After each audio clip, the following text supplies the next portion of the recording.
Ya, Assalamualaikum warahmatullahi wabarakatuh. Perkenalkan, saya Fajri Riko Maharani dengan nomor NIM 2018-0430-016. Di sini saya dari Prodi Ilmu Ekonomi dan juga saya dari Fakultas Ekonomi dan Bisnis Universitas Muhammadiyah Yogyakarta. Di sini saya akan menjelaskan sedikit tentang mata kuliah keuangan internasional atau tentang kurs seperti itu. Selanjutnya yang pertama adalah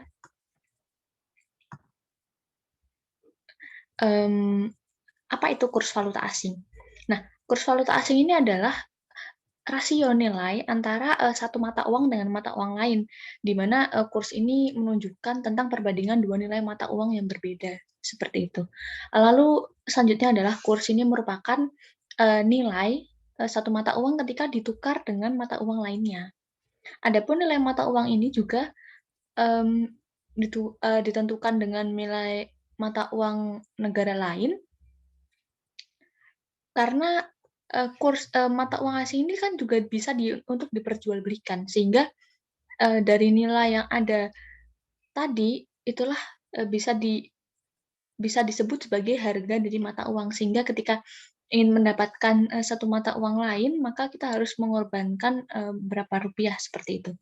Lalu kurs di sini juga berfungsi untuk memudahkan ya, memudahkan apabila ketika ingin melakukan jual beli seperti yang saya bilang tadi.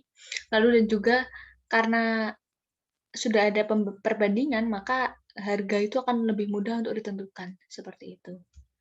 Lalu selanjutnya adalah contoh dari penghitungan kurs.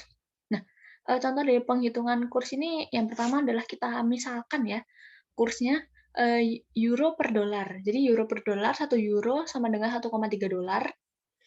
Lalu bisa dituliskan seperti itu daripada tulisan di atas tadi, sebagai 1 euro sebanding dengan 1,3 US dollar, seperti itu. Atau bisa dituliskan juga sebagai 1 euro bisa ditukar dengan 1,3 US dollar, atau yang terakhir bisa juga dituliskan sebagai 1 euro bisa dibeli, karena tadi sudah saya bilang kurs itu sebagai harga dari mata uang ya.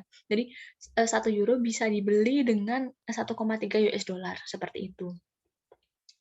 Selanjutnya penjelasan ya istilah di dalam kurs ya. Di sini ditulis seperti ini, kurs spot ya. Kurs spot ini adalah kurs yang berlaku di pasar spot atau pasar mata uang ya. Lalu selanjutnya adalah kurs itu memiliki dua nilai mata uang. Maksudnya di sini adalah kurs jual ya, atau yang sering kita sebut sebagai ask rate atau selling rate. Lalu juga ada tentu saja kurs beli, tapi tertutup ya. Kurs beli ini bisa disebut sebagai buying rate, seperti itu.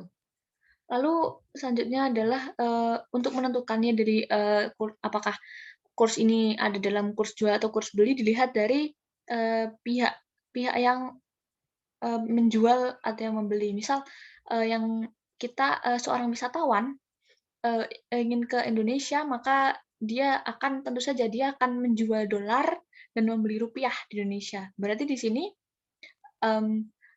kurs jualnya adalah menjual dolar dan belinya adalah membeli rupiah. Lalu dari pihak bank, berarti dia akan menjual rupiah dan membeli dolar, seperti itu. Selanjutnya adalah contoh ya, kita masuk ke contoh. Di sini di sini ada sebuah soal ya, yang jika euro terhadap US dollar di suatu bank dinyatakan dengan kurs euro per US dollar 1,3 dan kurs jualnya per US dollar 1,3005. Setelah itu bank akan memberikan kutipan. Kutipannya seperti pernyataan seperti itu. Sama dengan eur atau euro tadi per USD, United States Dollar atau dolar Amerika, 1,3 kurang 1,3005. Di sini pastikan untuk orang awam tentu saja mungkin masih bingung ya. Saya akan membantu menjelaskan. Jadi maksudnya di sini adalah bank dia akan membeli 1 euro dari nasabah seharga 1,3, lalu bank juga akan menjual 1 euro ke nasabah seharga 1,3005. Kebalikannya dengan nasabah ya, di sini nasabah akan membeli 1 euro dari bank dengan harga 1,3005 dan dia akan menjual 1 euro kepada bank dengan harga 1,3 seperti itu. Nah, untuk permudah penulisannya bisa tulis 1,30 spasi ya 00 garing 05. Lalu selanjutnya adalah spread kurs valuta asing. Nah, di sini disebutkan ya bahwa kurs jual selalu lebih tinggi daripada kurs beli. Ini tentu saja karena seseorang yang menjual pasti akan menginginkan untuk mendapatkan untung kan. Oleh karena itu ia pasti akan menjual lebih tinggi daripada harga ia beli. Lalu di sini juga dijelaskan tapi tertutup ya. Spread sendiri berarti selisih antara harga jual dan harga beli. Lalu selisih di sini maksudnya adalah terjadi karena harga kurs jual kan dan kurs beli kan berbeda. Sehingga ketika orang itu memiliki kelebihan jumlah atau kelebihan hasil yang didapatkan dari penjualan mata uang tadi, nah itulah yang disebut sebagai spread atau keuntungan atau selisih seperti itu.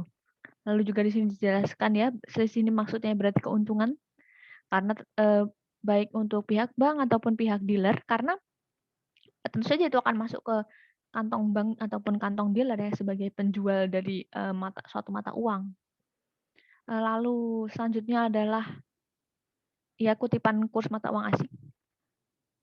Di sini yang pertama adalah direct quotation atau ya langsung tentu saja ya direct quotation kuotasi langsung. Ya di sini adalah menunjukkan secara langsung satu unit mata uang asing yang dinyatakan dengan mata uang lokal atau mata uang domestik. Contohnya di sebagai berikut ya. Dolar, $1 sama dengan 12.000. Nah, itu kan penulisannya seperti itu. Nah, bisa dijabarkan atau bisa dituliskan atau bisa dikutipkan sebagai berikut, yaitu Rp12.000 Indonesia per $1 Amerika. Jadi maksudnya ya Rp12.000 itu mendapatkan $1 seperti itu. Atau bisa dituliskan seperti di bawahnya ya, Rp 12.000 garing dolar $1. Atau bisa di bawahnya juga IDR Indonesian rupiah 12.000 garing garis miring USD United States dollar 1. Maksudnya adalah $1 Amerika ini sama dengan Rp12.000 seperti itu.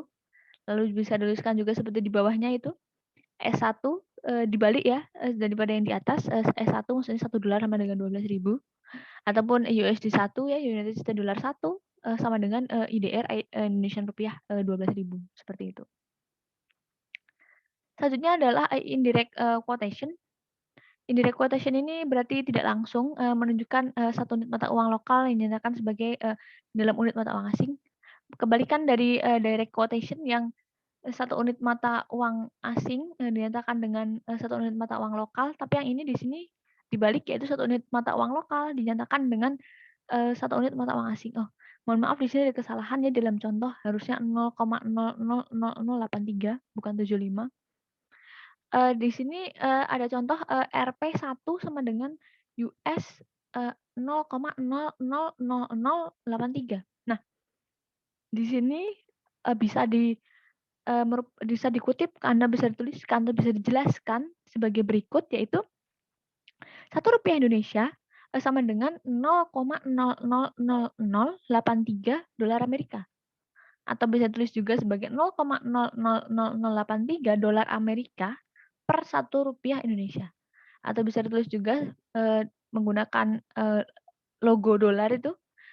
Logo dolar itu 0,000083 garing Rp1 atau bisa juga menggunakan nama negara lalu mata uangnya USD United States Dollar 0,000083 per IDR atau Indonesian rupiah 1.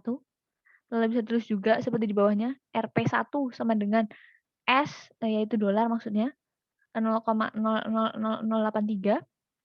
Lalu ada bisa ditulis di bawahnya juga IDR1 sama dengan USD 0,000083. Selanjutnya adalah penulisan kurs mata uang internasional, kurs pasar internasional. Nah, di sini, ada 2 yaitu European, quotation dan juga American quotation. Di sini saya akan menjelaskan tentang European quotation dulu.